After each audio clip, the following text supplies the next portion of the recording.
তো আমরা age related আরো কিছু কোশ্চেন দেখি। এটা বলা হয়েছে যে the product of the ages of the three teenagers is 4590। তারপরে বলা হয়েছে কি none of them are same ages, হ্যাঁ, নান অফ দেম। তারপরে বলছে কি how old is the youngest. এখানে বলছে how old is the youngest, ছোট জনের বয়স কত আর কি, তিনজনের মধ্যে ছোট জনের বয়স কত। তো ফার্স্টে হলো এই ম্যাথটা হলো বলা হয়েছিল তিনজন টিনেজারের ডেফিনেশন হলো 13 মাইনাস 19।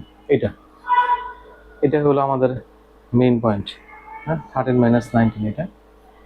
এখন আমরা এটার ফ্যাক্টরটা বের করি 4590। Factor normal 2 into 5 into 9 into 51 কে আবার যায় 3 ইন্টু 17। এখন এটাকে একটু ঠিক মতো সাজায় লিখি 2 ইন্টু 3 এত, এইভাবে দেখুন। এখন আমাদের হলো এই তিনজন টিনেজারের হলো এজটা থাকতে হবে 13 টু 19 এর মাঝে, এই যে এটার মাঝে। তাহলে এখান থেকে আমরা 17 একটা পাইছি, এই যে এটা 17 একটা পাইছি, এটাকে আমরা ফিক্সড করলাম, এই যে প্রাইম নাম্বার একটা পাই গেলাম। তারপর আমরা দেখি 3 ইন্টু 5 হলো 15, আরেকটা পাইছি। তারপর আরেকটা পাইলাম কত 2 ইন্টু 3 ইন্টু 3 কত আসে 18।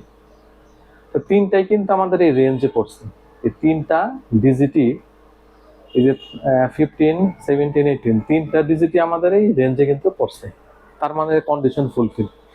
এখন কি বের করতে বলছে how old is the youngest. তো ইয়ংগেস্ট এই যে উনি 15, এটাই হলো আমাদের ইয়ংগেস্ট পার্সন। এই ছিল এই ম্যাথটা। তো এইটাই হলো আমাদের এখানে ম্যাথের হলো মেইন ফ্যাক্ট হলো টিনেজারের বয়সটা, এটা একটা মেমোরিতে রাখি 13 টু 19 আর কি। এখন আর একটা ম্যাথে আসি। এখানে বলছে the difference between a father age and his son age is the same as the son's age with its digit reversed. If the son age is between 10 to 20 years old, মানে হলো পুত্রের বয়স যদি 10 থেকে 20 এর মধ্যে থাকে, হ্যাঁ, 10 থেকে 20 এর মধ্যে, তখন বের করতে বলছে পিতার বয়সটা কত, হয়েছে how old is the father, পিতার বয়সটা কত, এটা হলো ছিল কোশ্চেনটা। তাহলে আমাদের হলো এখানে ডিজিট সনের পুত্রের বয়সের ডিজিটাল 10 থেকে 20, তার মানে ডিজিট আমাদের হলো 2 ডিজিট, পুত্রের বয়সের ডিজিট 2 ডিজিট, তার মানে আমরা ধরি এস পুত্রের বয়স s equal to 10a plus b. এটা তো বললামই 10 থেকে 20 এর মধ্যে ওনার বয়স থাকবে, পুত্রের বয়স 10a প্লাস বি। এখন এর ভ্যালুটা মাস্ট বি 1। এই যে 10a প্লাস বিটা আছে না, এখানে এর ভ্যালুটা মাস্ট বি 1। যদি এর ভ্যালুটা 1 না হয়, তাহলে সনের বয়সটা কত আছে দেখি। আমি ধরলাম এর ভ্যালু 2, তাহলে সনের বয়স হচ্ছে 10 ইন্টু 2 প্লাস বি ধরলাম এখানে আমি 1 ধরলাম, তাহলে কত আসে 20 প্লাস 1 21, এক্সিড করে আমাদের, হ্যাঁ, কন্ডিশন এক্সিড করে, এই জন্য এটা মাস্ট বি 1। আর এটা ফ্র্যাকশন ধরা যাবে না, বয়স ফ্র্যাকশন না, আসলে ইন্টিজার, বয়স আমাদের এই সবসময় ইন্টিজার।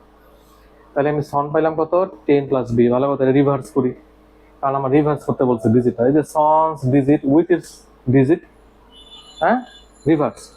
তাহলে এটা রিভার্স করি, তাহলে কি আসে 10b প্লাস 1 গেল, এটা 10b প্লাস 1 আসে, রিভার্স করি, উল্টা করি আমরা 10b প্লাস 1 আসে।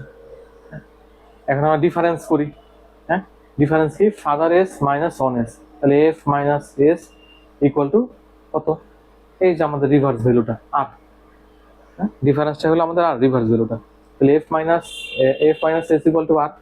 এখন এস এর ভ্যালুটা বসাই, আর এর ভ্যালুটা বসাই। এখন এফ এর ফাদার এস কি পাইলাম আমি 11b প্লাস 11, এই হলো আমাদের ফাদার এস। এখন আমরা এখানে ট্রায়াল এন্ড এরর বেসিসে বি এর ভ্যালুটা বসাই, বি এর ভ্যালু যদি 1 ধরি, তাহলে ফাদার এস আসে 22, সন এস আসে কত 11। তার মানে পুত্রের বয়স তো আমাদের কন্ডিশন ছিল 10 to 20, এটার মধ্যে পড়ে, তার মানে এটা কন্ডিশন ঠিক আছে। বি এর ভ্যালু 2 বসাই, হ্যাঁ ঠিক আছে। বি এর ভ্যালু 3 5 4 9 পর্যন্ত বসাই, হ্যাঁ এই যে ঠিক আছে 19।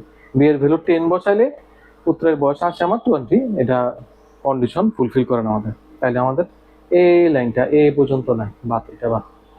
তার মানে আমাদের হলো এইখান থেকে এই পর্যন্ত ঠিক আছে। তাহলে আমরা সনের এস এর সনের এস এর উপরে বেস করে আমরা ফাদার এস বলতে পারি যে 22, 33, 44, 55, 66, 77, 88, 99 and 110। এই হলো আমাদের পিতার বয়স। যে কোনো একটা হতে পারে, যে কোনো একটা হতে পারে। তো এই ছিল আমাদের এজ রিলেটেড প্রবলেমগুলা। তো আরও এই টাইপের অনেক ম্যাথগুলা বইতে আছে। বইটা খুব এই মাসেই পাবলিশ হবে আর কি বইটা। তো আমরা বই দেখে এই টাইপের ম্যাথ আরও প্র্যাকটিস করতে পারবো আর কি। ধন্যবাদ।